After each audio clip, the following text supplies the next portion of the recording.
네, 말씀입니다. 디모데전서 5장 17절에서 25절 말씀입니다. 잘 다스리는 장로들은 배나 존경할 자로 알되 말씀과 가르침에 수고하는 이들에게는 더욱 그러할 것이니라.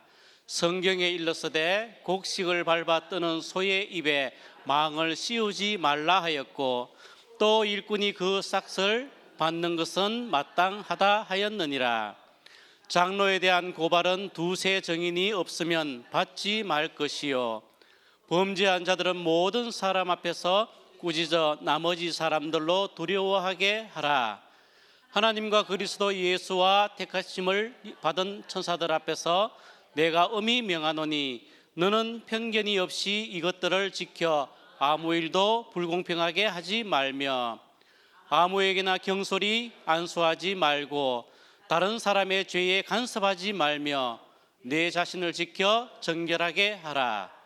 이제부터는 물만 마시지 말고 내 위장과 자주 나는 병을 위하여는 포도주를 조금씩 쓰라. 어떤 사람들의 죄는 밝히 드러나 먼저 심판에 나아가고 어떤 사람들의 죄는 그 뒤를 따르나니 이와 같이 선행도 밝히 드러나고 그렇지 아니한 것도 숨길 수 없느니라. 아멘. 할렐루야. 우리 힘있게 아멘 하겠습니다. 할렐루야. 하나님께서 오늘 여러분을 바라보시고 기뻐하시고 또 좋아하시고 하늘 창고를 열어서 두 손 들어 여러분 한 분 한 분을 마음껏 축복해 주시기를 주님의 이름으로 축원합니다. 참 세월은 빠른 것 같습니다. 우리 교회가 벌써 합병한 지 엊그저께 같은데 1년이 꼭 되었습니다. 먼저 하나님께 영광을 돌립니다. 아울러서 그간 여러분들이 불편했던 점도 많았을 것이고 힘든 마음들도 많았을 것인데 잘 참고 오늘 여기까지 잘 견디고 오신 여러분 모두에게 또한 감사를 드립니다. 우리 하나님께 영광의 박수 하겠습니다. 우리 옆 사람에게도 잘 이기셨습니다. 더 크게 쓰임 받읍시다. 하나님이 크게 역사하실 겁니다. 할렐루야. 하나님께서 여러분 한 분 한 분을 통해서 우리 교회를 정말 아름답게 귀하게 예수님의 심장 속에 있는 그런 교회로 만들어 가시고 많은 영혼들이 여기 와서 주님을 만나는 기적들이 일어나며 생명의 응답들이 지속되는 아름다운 교회가 될 수 있기를 주님의 이름으로 축원합니다. 인생은 어떻게 보면은 아픔이라고 하는 것은요 피할 수가 없어요. 그런데 그 아픔을 어떻게 받아들이느냐 여기에 따라서 인생이 부패할 수도 있고 발효가 잘 되어서 좋은 유익을 끼치는 인생이 될 수도 있는 겁니다. 그러면은 부패한 인생의 특징이 뭘까요? 실패했을 때에 절망하는 겁니다. 야, 내 인생이 왜 이렇지? 이렇게 불행할 수가 있을까? 나는 왜 이렇게 괴롭지? 그렇게 하면서 가슴을 치고 살아가는 거예요. 그러니까 그 마음에는 희망이 없어요. 말씀이 없어요. 은혜가 없어요. 십자가가 없어요. 보혈이 없어요. 그러니요 그 마음이 아프고 그러다가 점점점 썩어 들어가게 되고 부패가 되어서 악취가 나는 인생이 되고 어두운 인생이 되고 그 결말은 슬픔으로 끝을 맺고 마는 것입니다. 그러나 발효하는 인생은 다른 거예요. 어떻습니까? 실패를 했을 때에 사실은 실패를 받아들이면서 절망은 하지 않는 거예요. 오히려 실패를 통해서 자기 자신을 잘 돌아보는 겁니다. 그리고 자신의 문제가 무엇인지를 점검하고 하나님 앞에 회개할 것, 자신이 고칠 것에 대해서 자기 스스로를 뼈를 깎는 그런 결단들과 실천들을 하게 됩니다. 그러면은 자동적으로 점점점 성장할 수밖에 없는 것이지요. 이 마음에는 말씀의 씨앗이 있는 겁니다. 그 말씀의 씨앗이 자신의 삶을 긍정적으로 해석을 하게 되어 있는 겁니다. 여러분, 말씀으로 자신을 바라보니까 어때요? 희망이 있는 거예요. 십자가에서 자기 자신을 바라보니까 은혜가 있는 거예요. 그리고요, 중요한 것은 절망 속에서도 주의 얼굴을 바라보면서 희망을 품게 되는 거예요. 자, 그러면은 여러분들은 어떻습니까?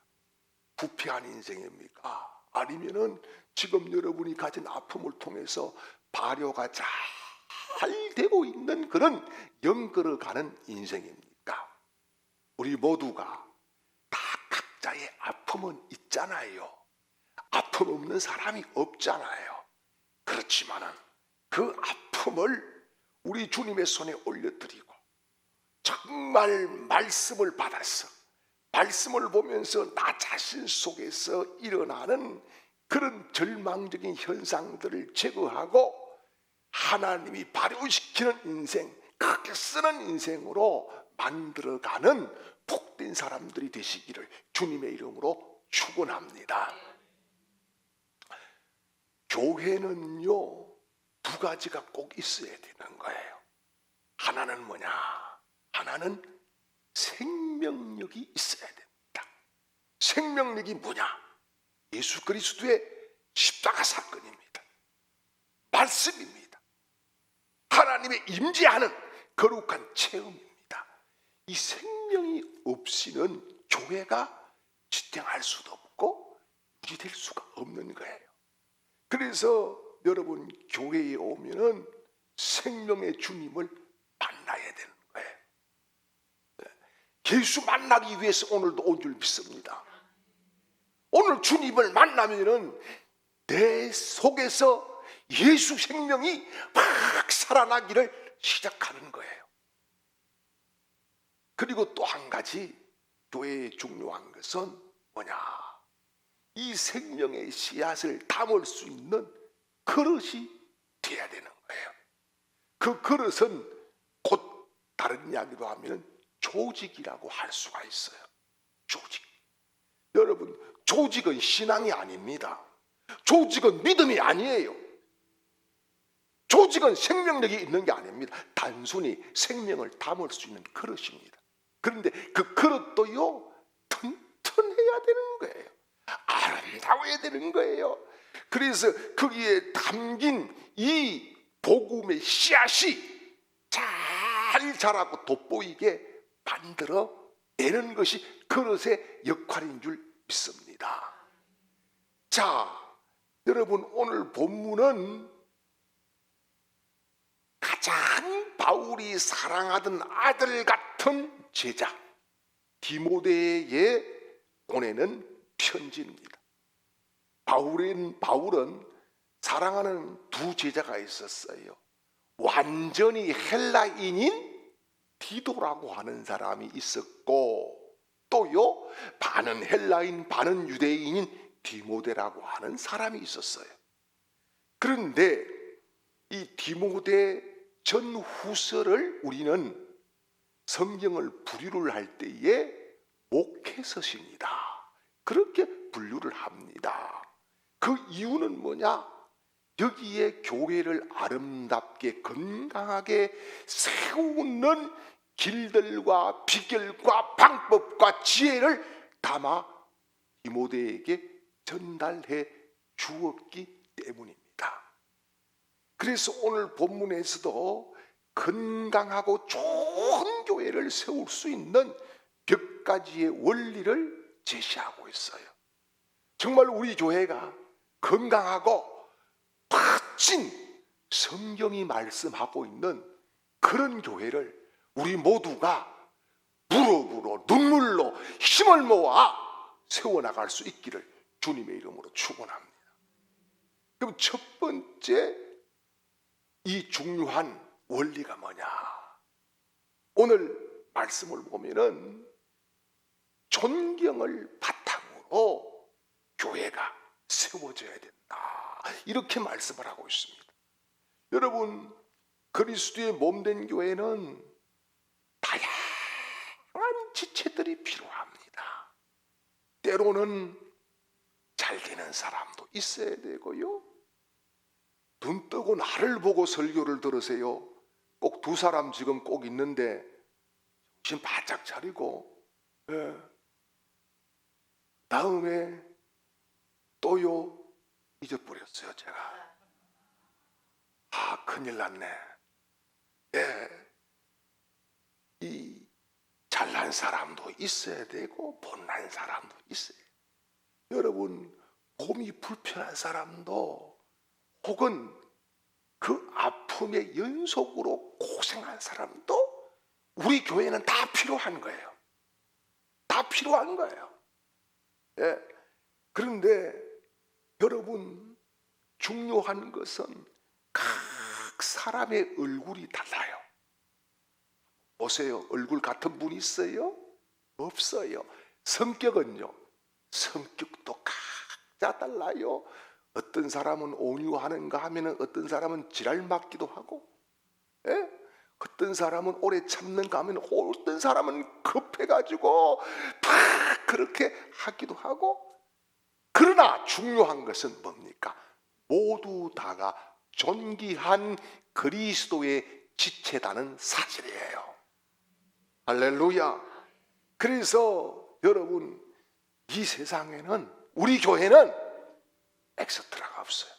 엑스트라가 없어요. 모두 다가 자기 인생의 주연이에요.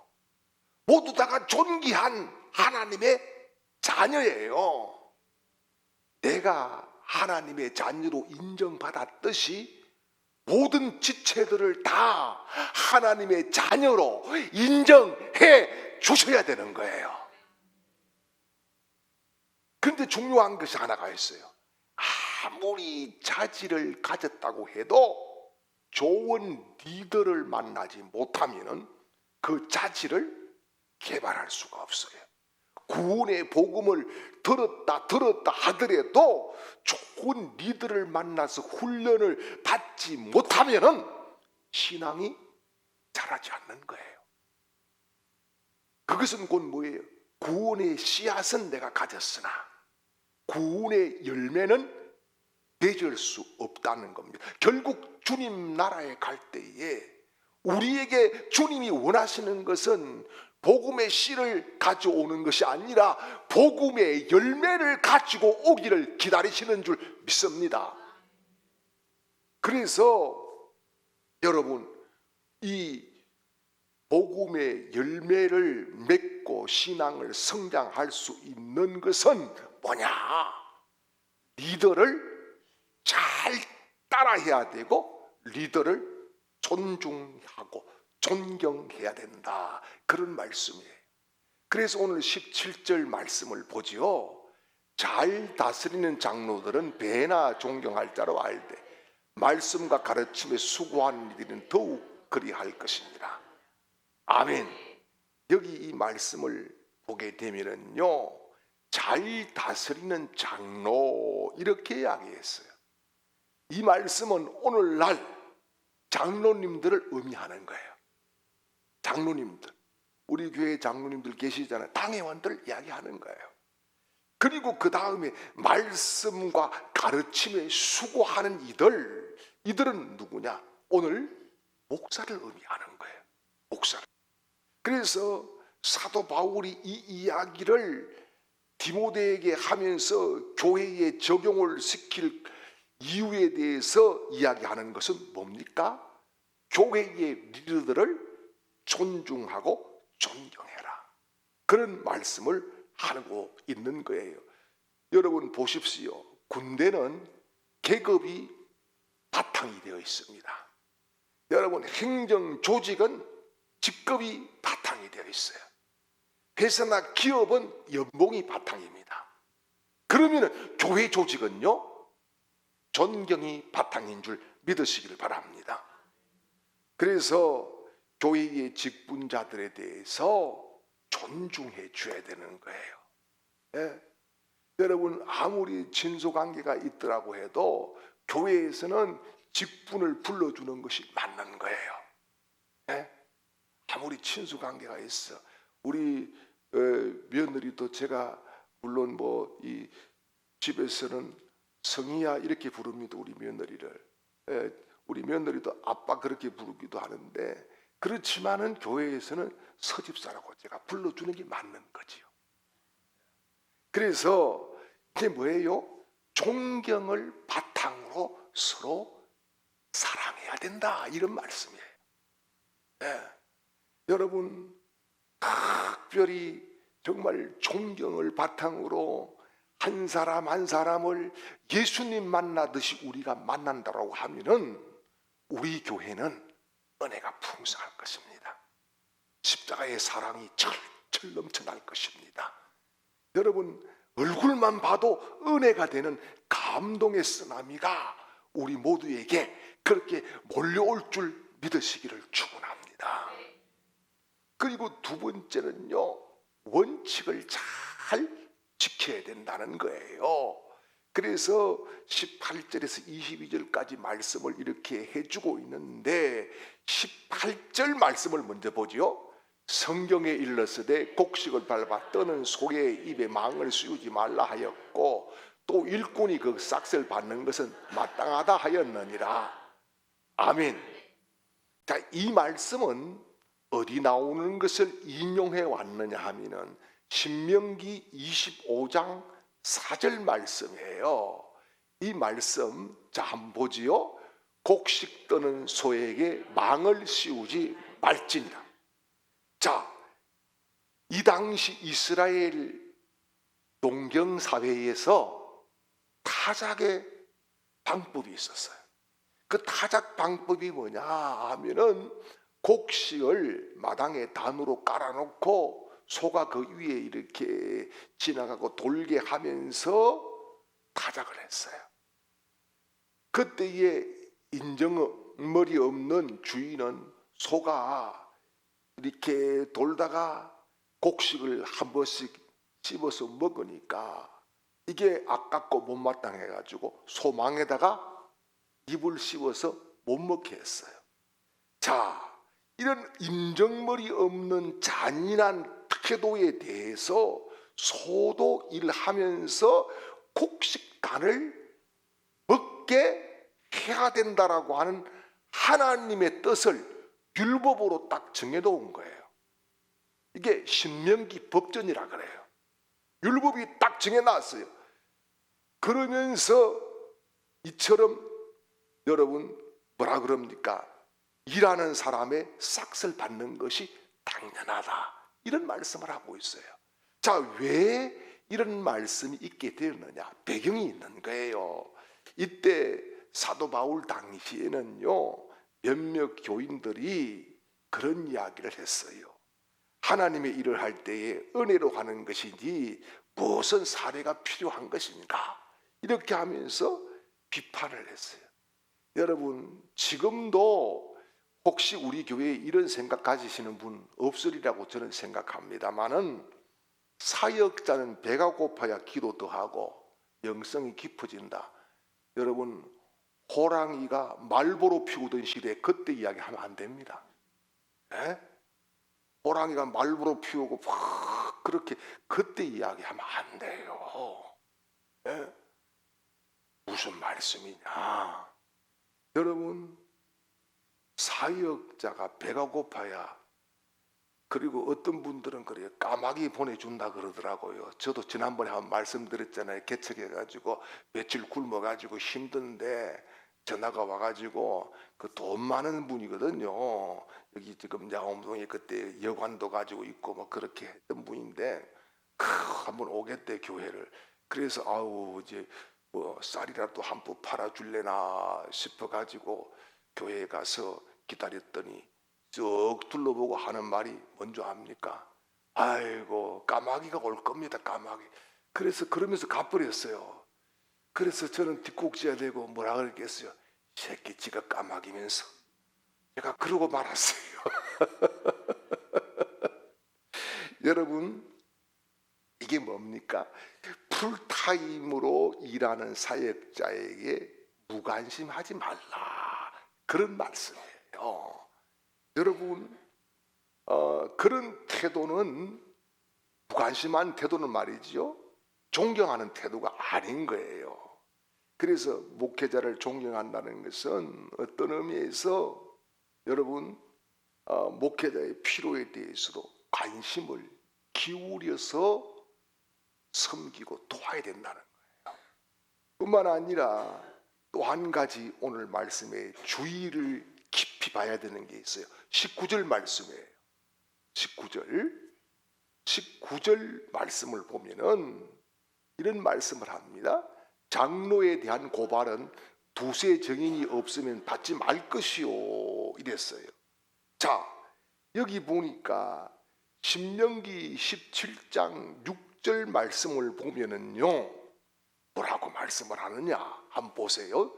죽일 자를 두 사람이나 세 사람의 증언으로 죽일 것이요 한 사람으로 증언으로는 죽이지 말 것이며 아멘. 여기 두세 사람이라고 하는 것은 어떤 죄에 대해서 판결을 내릴 때에 필요했던 숫자예요. 그런데 판결이 아니라 장로를 고소할 때는 뭐라고요? 두세 사람의 증언이 있어야 고소를 한다. 이런 말씀을 하고 있어요. 이게 뭡니까? 이거는요 송사를 접수할 때에 아무거나 접수하면 안 된다. 그러니까 어렵게 송사를 하기 어렵게 만들어 놨다는 거예요. 왜 어렵게 만들어 놨을까?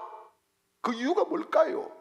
그것은요 그만큼 앞선 장로님들이 모함을 당하거나 흉을 당하거나 공격을 당할 가능성이 굉장히 많다는 거예요. 그래서 아무나 공격을 못하게끔 여기에 두세 명이라고 하는 판결의 정인을 썼던 것을 이게 송사의 정인으로 세우니까 고소가 성립이 잘 안 되게 만들어 놨다 이 말입니다. 이것은 뭐예요? 앞에서 이야기한 그대로의 뭐지요? 존경해야 된다. 존중해야 된다.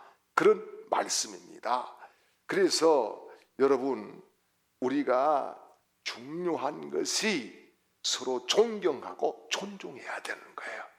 여러분 어린아이도요 자기 좋아하는 집에 가지 자기 싫어하는 집에는 안 가요. 제가 좀 지금은 천사처럼 됐어요. 천사는 아니에요. 천사 비스무리하게 됐어요. 그런데요 제가 우리 외사촌과요 국민학교 4학년 때 싸웠어요. 세배를 하러 갔는데 그때는 우리 외갓집에 텔레비전이 있었어요. 우리 집엔 텔레비전이 없었고 근데 텔레비전 좀 보는데 그 외사촌 동생 녀석이 막 나를 갖다가 놀리고 나이도 몇 살 적은데 그렇게 해서 내가 너 그러지 말라고 경고를 했더니 저보다 2살 많은 외사촌 형이 둘이서 어떻게 해가지고 저를 몇 밤 때렸어요. 그래서 제가 가만히 있었겠습니까? 가만히 뭐 있지. 지고는 못 사는 성격인데. 그래가지고 그때 눈이 왔는데 눈밭에 마당에 찔퍽한데 그 찔퍽한 마당에 가서 제가 디글디글 궁글어가지고 와가지고 온 방에 돌아다니면서 방 5개를 다 굴렀어. 청소 시급해라 이 말이에요. 그리고 내가 딱 오면서 그래서 외숙모한테 외숙모 내가 당신 집에 내가 안 옵니다. 그래서 제가 몇 년 안 간 줄 아세요? 24년 안 갔어요. 24년. 그 앞을 지나가면서도 안 갔어요. 행사가 있어서 다 식구들 가도 안 갔어요. 왜요? 환영받지 못했기 때문에. 여러분, 우리 교회는 모두 다가 환영받는 교회가 되어야 됩니다. 예. 어린아이도 환영을 해줘야 되고요, 어른도 환영해 줘야 되고요, 심지어 불필요한 사람 같은 사람이 와도 환영해 줘야 돼요. 거지가 동냥을 와도 환영해 줘야 되는 거예요. 예. 이게 정말 아름다운 주님이 원하는 교회의 모습인 줄 믿습니다. 그래서요, 특별히 우리 교회는 서로가 존중하고 서로가 사랑하는 그런 아름다운 공동체를 만들어 갈 수 있기를 주님의 이름으로 축원합니다. 그리고 또 한 가지 중요한 것이 있습니다. 그것이 뭐냐 하면은, 이 교회에는요, 존경과 아울러서 오늘 말씀에서 이야기하는 것은 형평성이 있어야 된다, 이것을 말씀합니다. 형평성. 그러니까 반드시 공정하게 일을 처리해야 된다, 이 말이에요. 네. 그건 왜 그럴까요? 이 당시에는 가난한 사람들도 왔거든요, 부한 사람들도 왔거든요. 그러다 보면 말빨이 누가 세요? 여러분, 예전이나 지금이나 돈이 말빨이라, 돈이 끌빨이라. 그러니까 소외된 사람들이 나올 수밖에 없는 거예요. 소외된 자가 없어야 된다는 거예요. 소외된 사람이 없이 누가 다 여기 와서 하나님의 말씀 앞에, 또 하나님의 뜻 앞에 법칙을 지키고 순수해야 된다라고 하는 것을 말씀을 해주고 있는 거예요. 여러분, 우리가 정말 우리 교회가 우리 주님이 보였을 때에 좌로나 우로나 치우치지 않고 정말 공평하게, 하나님이 보시기에도 정말 공평한 그런 은혜로운 교회를 우리 모두가 만들어야 됩니다. 어떻게 해요? 나를 비움으로 말이에요. 나를 비움으로. 내가 안 비우지면은요, 절대 그게 안 되는 거예요. 나를 비울 때에 가능한 것이 십자가의 길이요, 은혜의 길이요, 공평의 길인 줄 믿으시기를 축원합니다. 그리고 세 번째는요, 오늘 말씀을 보니까 사람 눈치 보지 말고 당당하게 실천해야 된다라고 하는 것을 말씀을 하고 있어요. 23절 말씀을 볼게요. 23절이에요. 이제부터는 물만 마시지 말고 내 위장과 자주 나는 병을 위하여 포도주를 조금씩 쓰라. 아멘. 여기 지금 이 말씀을 하게 된 배경이 있어요. 디모데가 금욕주의적인 계율이 있습니다. 민수기 6장 1절에서 21절까지 말씀을, 또 에레미야 35장 5절에서 8절까지 말씀을 보게 되면은 이 금욕주의적인 그런 계율이 있어요. 그 계율에 따라서 이 디모데는 포도주를 마시지 아니했다는 거예요. 그런데 이 중동 지방에도 여러분, 물이 굉장히 안 좋습니다. 물이 안 좋아요. 독일도 가니까 그렇더라고요. 독일 설거지 해놓고요, 돌아서면 허해. 이 물이 안 좋으니까 독일에 가서 제가 집회하고 나니까 담임 목사님이 저한테 담벼락이라고 하는 곳에 가가지고 중요한 선물을 했다 안 합니까? 중요한 선물, 담벼락의 특산품이 뭐냐? 흑맥주였어요. 흑맥주 세트를 저한테 딱 선물로 주시더라고요. 그게 왜 그러냐? 그 물 때문에 일어나는 일이니까 이게 걸러내지 않으면 몸에 돌이 쌓여서 못 산다는 거죠. 그런데 이제 디모데는 성격이 상당히 소심했어요.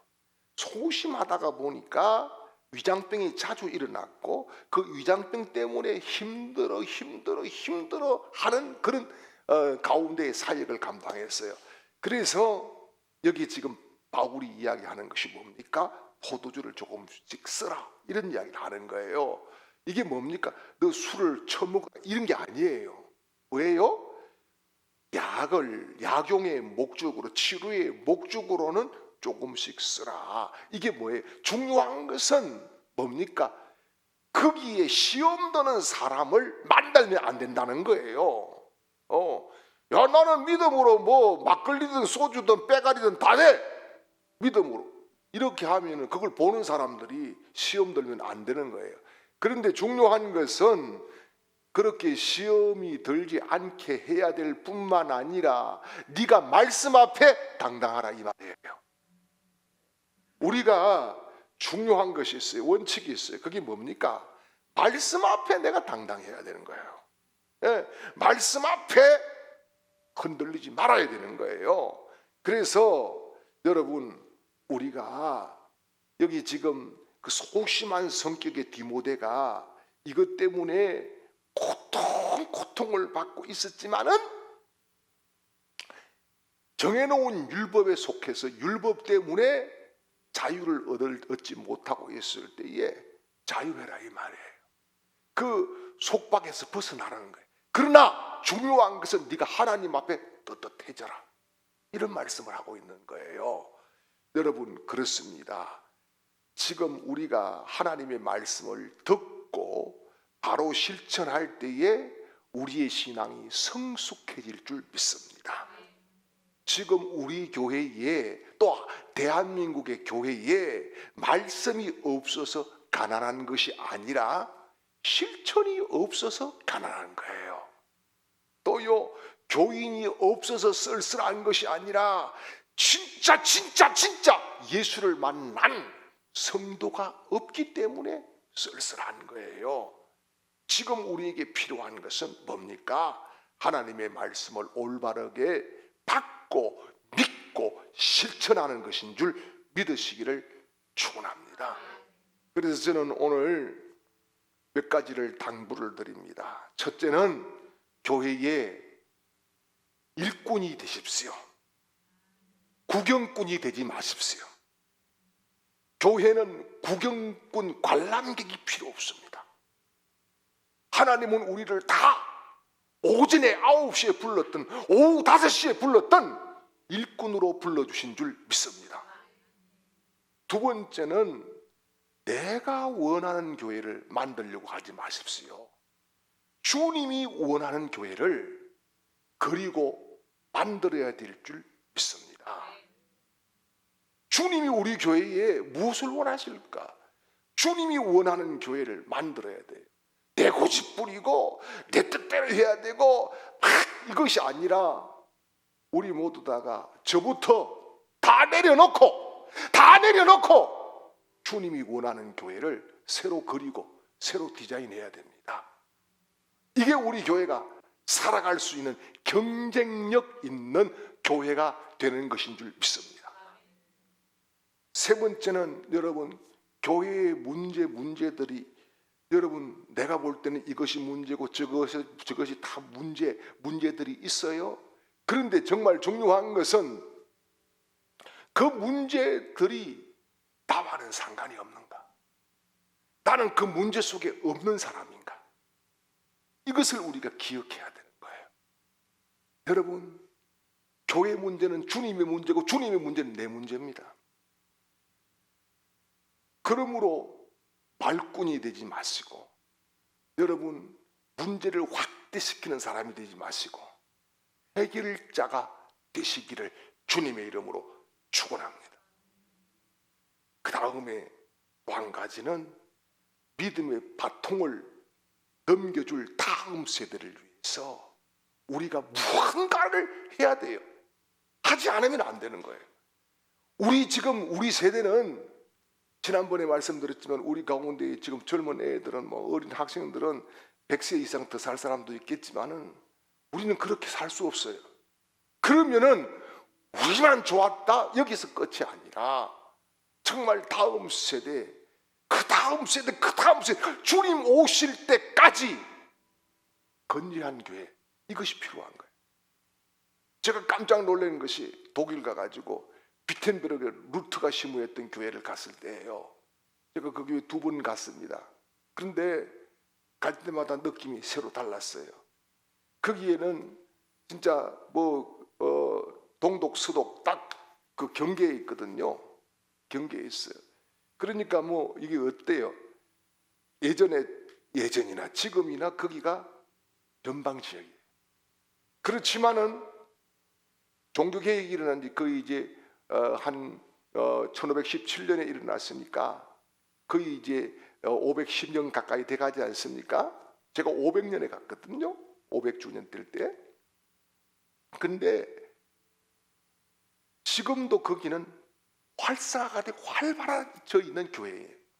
그런데 지금 우리가 아들이 살던 그 지역 교회 중에는 예전에 황제가 와서 예배를 드렸던 몇만 명이 모였던 그런 어마어마한 교회가 있는데 지금은 몇 사람 모이지 않아요. 여러분, 우리 교회가 진짜 루트 교회처럼 500년 뒤에도 건재한 교회가 되기 위해서 저나 여러분이 해야 될 일이 뭘까요? 그것을 우리가 해야 됩니다. 때로는 그것이 정말 어떻게 보면은 새로 교회를 지어야 된다 하면 그거 지어야 되는 거예요. 그 기초를 우리가 마련해 놓는 거예요. 우리가 다 할 수가 없는 거예요. 우리가 할 만큼은 그래도 주님 앞에 주님 만났을 때 해야 해요. 다음 세대를 주의 복음을 위해서 그것은 내 몫으로 했습니다. 이런 고백을 우리가 올려드릴 수 있는 그런 우리 성도들이 되시기를 주님의 이름으로 축원합니다. 그래서 우리 교회가 정말 하나님이 새롭게 비상할 수 있는 기회를 주실 때에 그 기회를 붙잡고 나아가는 복된 우리 성도들이 되시기를 주님의 이름으로 축원합니다.